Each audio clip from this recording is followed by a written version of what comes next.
you could, describe your daughter, what was she like?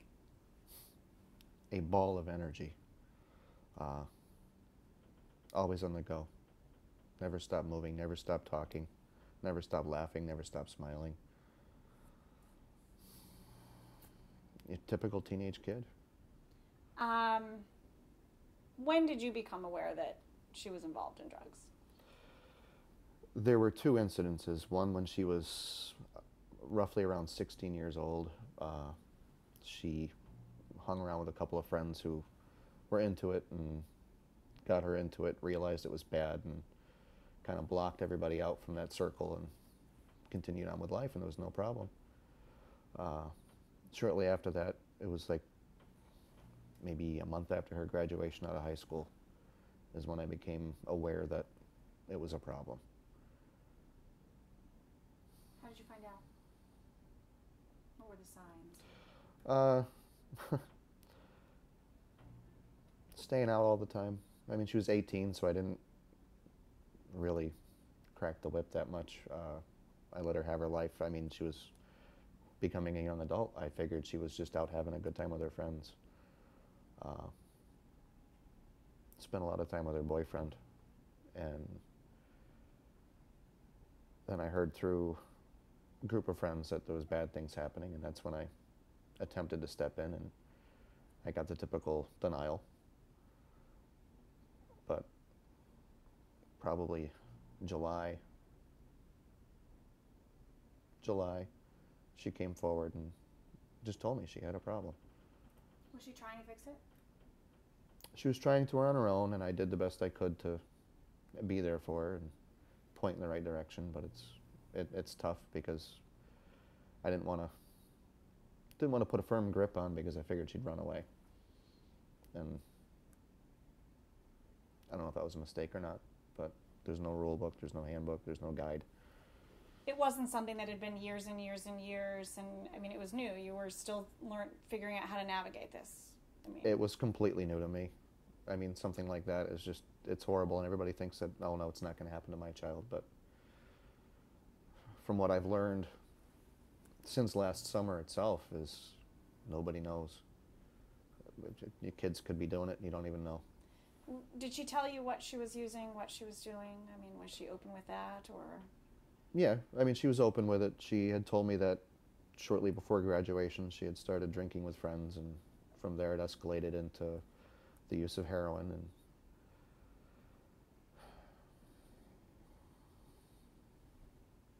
and it blew my mind. Tell me about, she passed away in December. Were there a few rough weeks ahead of that? Did you think it was getting worse? Did you not know? Was it a complete surprise? About a week before Halloween, she actually, we finally found a way to get her into a rehab center, and she spent time in rehab up until December 2nd. She came home, and that was a Friday night when she came home. And then we were supposed to go to a couple of meetings and get her into outpatient therapy on the Monday before or after she passed, but we didn't make it. So it was 2 days after that? How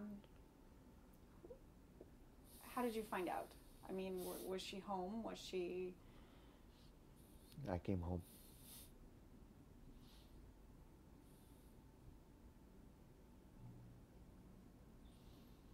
Share what you want to share, what you're comfortable with. You came home, and was it during the day? Was it morning? I left my house at about 2:30 to go shopping with my girlfriend and my son. And we stopped and had pizza, and I kept trying to reach her on her cell phone, and I wasn't getting a response. And so I just said, I gotta go home. And when I got home, I found her. Do you think anyone had been there with her? Was she by herself? Do you know? Not knowing how much I can talk about. Yeah. A friend had stopped by just before I left the house for 3, 4, 5 minutes and left. And then I left the house, and that was the only person I knew that was there besides my nephew, who was sleeping. He works third shift, so he was just asleep. And her brothers were off with their friends, so I'm kind of grateful to that. What, as a father, I mean, did you call 911? You think maybe I can do something? What happened immediately after that? Pretty much that. I mean, I called 911, and they talked me through CPR, which I knew anyway, and was trying. It just nothing. She was already gone. Did she ever talk about being fearful that something like that would happen? I mean, 18, a lot of them think they're invincible. When I used to visit her in rehab, she used to talk about the fears of that and how it was kind of scary, and she didn't want that to ever happen. And we thought she was going in the right direction, but I guess you never know. Why share the story? Why share her story? She was one of the youngest last year. Yeah, I noticed that. It's an epidemic. I mean, everybody thinks, oh, it's drugs, it's bad, it's the people using it. I mean, it is part and parcel due to that, but it's an addiction, and it's not healthy, and a lot of things lead to the addiction. And even trying to get her into the rehab, we had a hard time. We tried, I don't know how many different places, and they wouldn't take her. And they wouldn't take her because she had a history of mental illness. But she had a history of mental illness because she lost her mother at the age of 8.5. I mean, what do you expect? She's going to be a depressed little child. And she was. She rose above it, and then she fell back into it.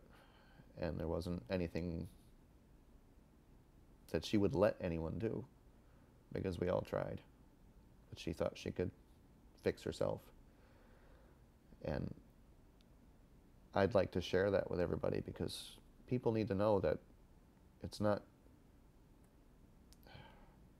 okay to brush a mental illness aside. It's not okay to brush addiction aside.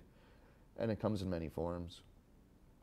I mean, it's not just heroin out there that's harming people and harming families, because it's not all it does. It harms families. Did they find fentanyl in her system? Yeah. That's pretty much what did it.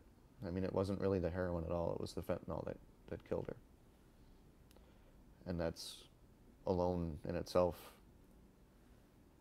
from what I've been reading, killing anyone who's been having an issue with this and fighting this addiction. I mean, are you seeking legal action against, we've heard they're cracking down on some dealers, and they are cracking down.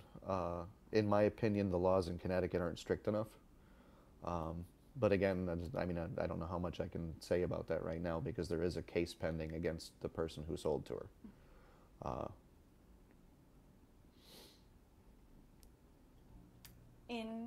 It's tough. Looking back, you can't say, the what ifs I'm sure can be consuming. But, on a day-to-day basis, what are you doing? How are you doing? What comes next?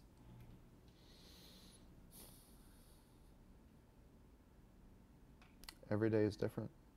I mean,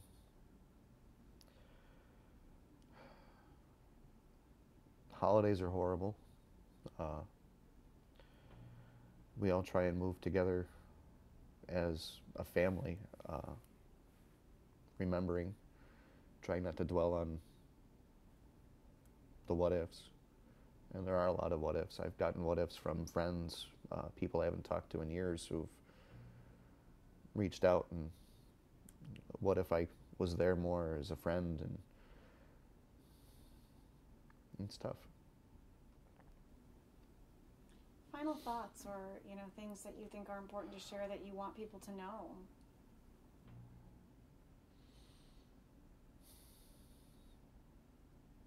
Honestly, the biggest thing I'd like parents to know: if you discover that your child has a problem with this, don't go at it with anger at all. You can't. You can't push them away. If you push them away, it'll be the last time you see them. I mean, this is getting ridiculous. I mean, it's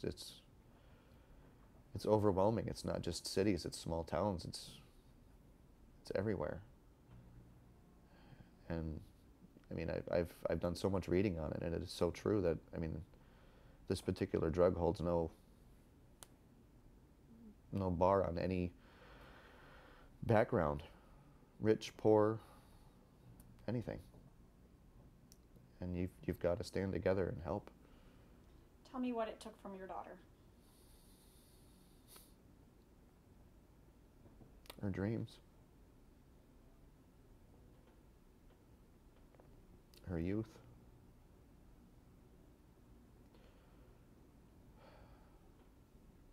She had a strong desire to continue on with school, and it'll never happen.